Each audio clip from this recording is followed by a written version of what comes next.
Penelusuran dugaan aliran uang dilakukan terhadap sejumlah saksi dari pihak Biro Travel, Saudara. Juru bicara KPK, Budi Prasetyo bilang, dalam pemeriksaan kali ini penyidik mendalami bagaimana prosedur pembagian kuota tambahan. Apakah ada inisiatif dari pihak Biro Travel atau murni diskresi dari Menteri Agama saat itu? Setelah itu, Saudara, barulah KPK menjadwalkan pemeriksaan ex-Menak Yakut.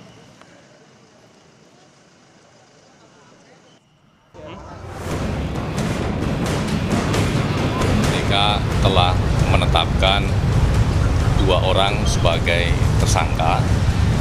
Yang pertama saudara YJQ selaku ex-Menteri Agama. Penetapan mantan Menteri Agama Yakut Kholil Qomas dan mantan staf khususnya Isfah Abidal Aziz alias Gus Alex sebagai tersangka kasus dugaan korupsi kuota haji tak hanya berdampak pada kerugian negara, tapi juga gagal berangkatnya puluhan ribu jemaah yang sudah mengantri. PLT Deputi Penindakan dan Eksekusi KPK Asep Guntur mengatakan ex-Menak tidak mengatur pembagian kuota haji tambahan sesuai undang-undang. Dalam penyelidikannya, KPK juga menemukan adanya aliran uang kembali. Dalam Undang-Undang Nomor 8 Tahun 2019 tentang penyelenggaraan ibadah haji dan umroh, pada pasal 22 ayat 2 disebutkan pembagian kuota haji yaitu 8% untuk jemaah haji khusus dan 92% untuk jemaah haji reguler. Namun dalam pelaksanaannya, KPK menduga ada penyelewengan keputusan pembagian kuota haji tambahan, yaitu 50% untuk jemaah haji khusus dan 50% untuk jemaah haji reguler. KPK pun menyebut dampak penyalahgunaan kuota haji ini diduga ada 8.400 jemaah haji reguler yang sudah mengantri selama belasan tahun gagal berangkat. Oleh Menteri Agama pada saat itu, dari YJK ini, kemudian dibagilah menjadi 50%, 50%. 10.000. Itu tentu tidak sesuai dengan undang-undang yang ada. Kami dalam penyidikan ini ya menemukan adanya aliran uang kembali gitu, kickback dan lain-lain. Sementara itu, kuasa hukum Yakut pun menilai ada sejumlah kejanggalan dalam penetapan tersangka kliennya. Salah satunya adalah kebijakan pembagian kuota haji tambahan tersebut dinilai sudah sesuai prosedur bersama Kerajaan Arab Saudi. Atas kasus ini, Yakut Kholil Qomas mempertimbangkan menempuh langkah pra-peradilan.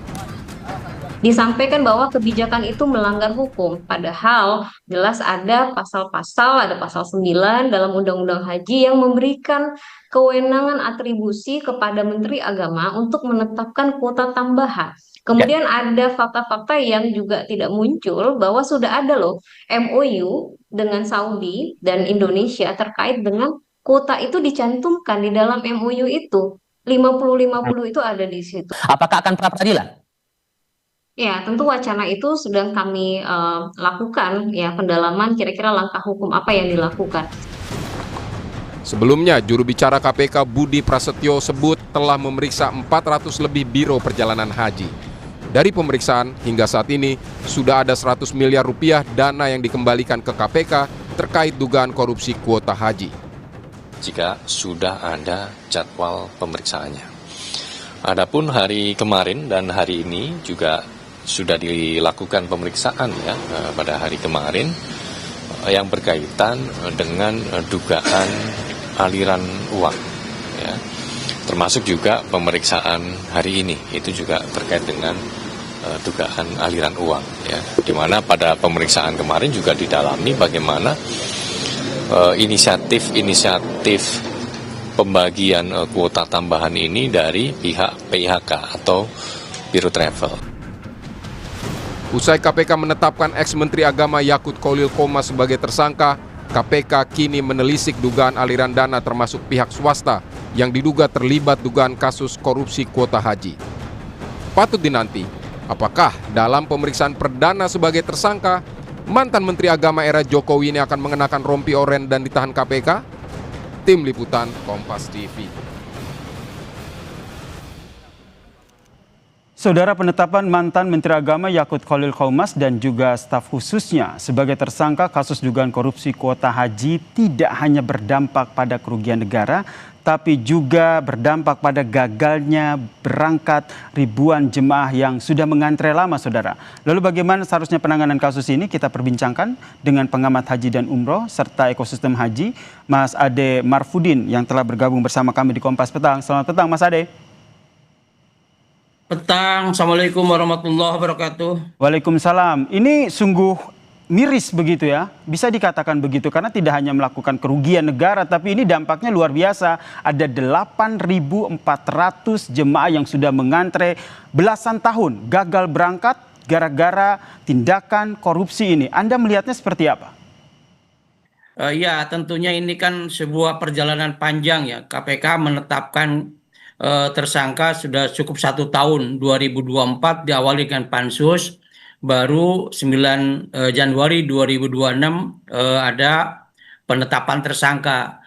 Ini tentunya jalan panjang ini kita yakin dan percaya KPK akan melakukan sebuah langkah-langkah yang terkait dengan dugaan korupsi dan juga adalah proses hukum akan berjalan. Mudah-mudahan ini bagian dari langkah-langkah strategis untuk melihat ini kan juga harus ada penetapan yang tetap apakah benar ini terjadi sebuah korupsi kuota atau sebaliknya misalnya tidak terjadi. Ini kan proses hukum yang akan berjalan. Kita tunggu seperti apa proses KPK akan melakukan proses selanjutnya karena saya berkeyakinan bukan hanya Menteri Agama saja secara sistemik, tapi kan juga akan melibatkan pihak-pihak terkait lainnya. Dan ini yang tengah ini dilakukan oleh KPK ya, menelusuri bagaimana aliran uang dan siapa-siapa saja yang terlibat dalam korupsi ini. Mas Ade sendiri melihatnya seperti apa? Kalau kita lihat secara sederhana begitu, tambahan kuota haji yang diberikan itu kan tujuannya adalah untuk mempersingkat masa tunggu begitu kan. Nah, dengan kasus ini, dengan adanya kasus ini pertanggungjawabannya bagaimana? Ya, ini kan kalau dilihat dari ketentuan landasan hukumnya Undang-Undang Nomor 8 2019 adalah hak haji reguler itu kan 92% dari tambahan 20.000. Sedangkan yang PHK itu kan hanya 8%. Nah, artinya ternyata dalam pelaksanaannya itu kan 50%, 5% dibagi 2. Sehingga dalam hitungan matematik kita ada 8.400 yang digunakan bukan oleh jamaah haji reguler tapi jamaah haji khusus. Ya, walaupun sama-sama jamaah haji Indonesia, walaupun sama-sama calon-calon tamu Allah, tapi dalam proses ini penetapan yang menurut saya adalah harusnya diutamakannya karena yang sudah antri panjang sampai 48 tahun ini kan adanya di reguler. Harusnya penuhi dulu kewajiban di 92% yang untuk reguler, baru kalau itu tidak terserap maka ada ada diskresi dari Pak Menteri untuk diberikan kepada PIHK.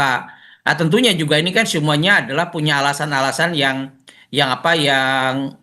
landasannya mungkin bahasa masing-masing punya ya. Kita kan ada pembelaan juga nanti apakah penetapan 50% itu berdasarkan apa sehingga dipunya kekuatan hukum misalnya sehingga ada pembelaan. Ini saya pikir kita perlu dinanti ya karena ini kan biarkan aja berjalan proses hukum ini berjalan sehingga ketetapan ini juga menjadi bagian yang jernih nantinya siapa sungguhnya yang salah, termaksud apakah benar kuota ini dikorupsi atau tidak kita menanti hanya dampak dari proses pembagian dalam tanda kutip yang kurang proporsional yang tidak transparan ini berakibat kepada 8.400 orang seharusnya milik reguler yang sudah berangkat 2024 ternyata akhirnya mereka gagal berangkat begitu ya Mas Ade. Ya. Tentu saja saya membayangkan bagaimana 8.400 itu termasuk saya atau orang tua atau siapapun begitu yang kita kenal ternyata mereka gagal berangkat. Tentu sangat kecewa begitu. Nah, terakhir menurut Anda apa yang harus dilakukan KPK untuk menelusuri betul-betul agar kasus ini terungkap secara jelas? Oh iya, ini harus ini kan saya melihat kan ada prosesnya, proses makan bubur ya. Di tengah dulu, diambil dulu mungkin ya pucuknya siapa sesungguhnya yang punya kewenangan di pembagian kuota ini. Dalam hal ini kan Pak Menteri dulu, dari situ mungkin akan melingkar ke kiri-kiri sampai ke pinggir.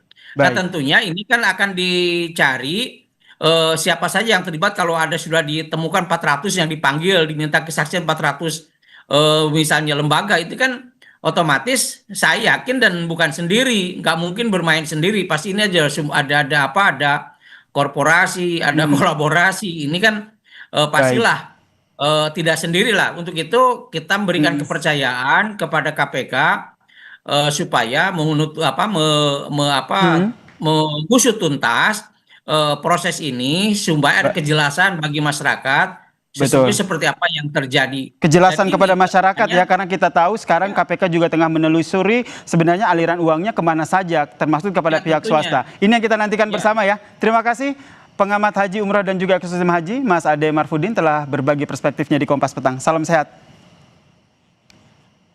Usai jeda saudara, Kompas Petang akan hadir dengan informasi gelombang unjuk rasa di Iran terus berlanjut. Lebih dari 544 orang meninggal dunia.